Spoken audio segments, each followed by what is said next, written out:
I made a bet with him. If I don't get pregnant by the time I'm 35, we are not having any more kids. There's just no way.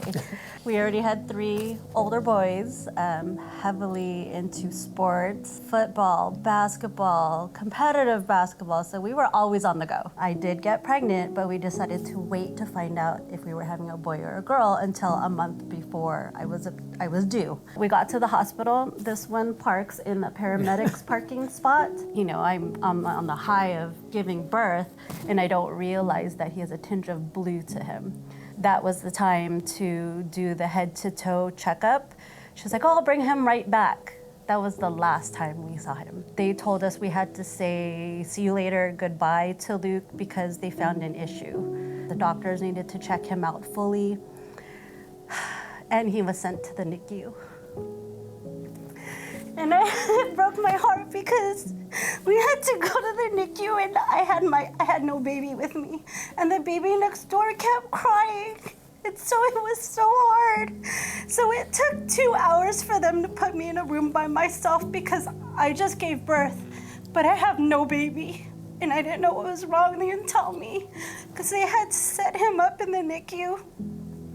And they didn't let us see him for 2 to 3 hours, and my boys never saw him. For all of us, I don't think we've seen her like that before. I got emotional when I saw like my brother, Luke, was in the hospital. All of us think, you know, we need to support her, make sure she's like comfortable. And my mom started breaking down and crying.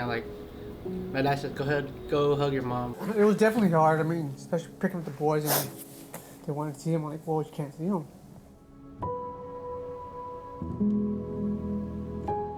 There was a lot of damage to Luke's heart. He had about 2 to 3 holes in his heart that they patched up. Majority of the day at the hospital, we weren't actually allowed to hold him. So we just had to sit there and just watch him. I wasn't even allowed to talk to him because it would spark up his blood pressure. The last 2 days before he was able to go home, I was able to hold him. He was smiling and throwing his pacifier everywhere and charming all the nurses, so he was like almost back to normal.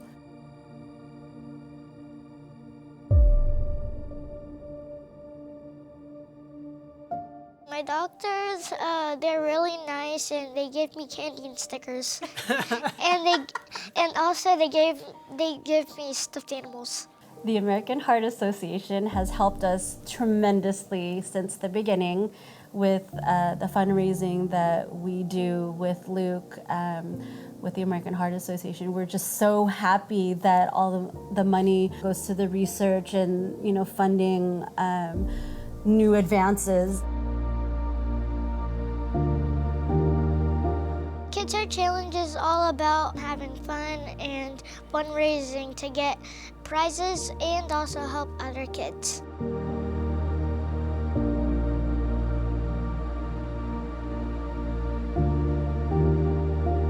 He can't play sports, competitive sports. He can't do any of the sports that his brothers did. He also has asthma, so he has to stop and drink water all the time. He's severely underweight, so in addition to that, he has to constantly snack.